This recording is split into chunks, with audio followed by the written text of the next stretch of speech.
来，即届这个地动震央伫花莲的近海，深度只有30.6公里，规模是6.6，等于是释放着4粒的原子弹。啊，这个主地动摇了，还佫有余震，才半天的时间尔，大细细余震是超过100届。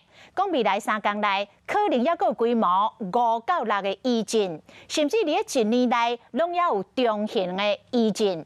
地动七报中心的郑主任郭凯文就来推测，讲即届应该是海华山脉的造山的运动所引发的地动。3月23半暝啊，饭店41分发生地动，互全台湾真侪民众拢惊甲精神。这件今年上大的地动，规模6.6，震央伫咧花莲近海，深度刚有30.6公里。上大震度台东县6弱，是地动新制度杀出来了后，头一摆测到6弱的震度。1点41分的这个点，它开始破裂了。那破裂了之后呢，就带来一连串它这个所有的能量持续的释放。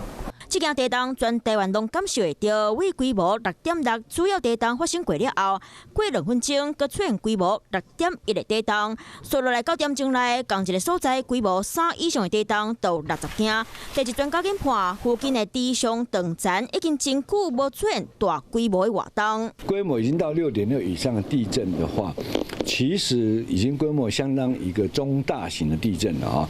所以它能量传达出去的时候呢，它很可能会去驱动旁边的活动断层，让它提早发生地震。发生伫咧海底稳物大地动，常在发生，不过陆地非稳物大地动就相对较少。来看902地动，2006年12月26，屏东恒春西平，同一天内就2件规模6.9以上的地动，排1、2名。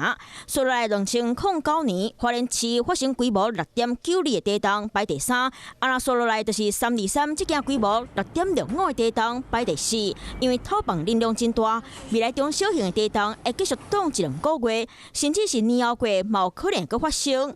地动活动期可能已经慢慢来了，甚至是即马当伫咧发生。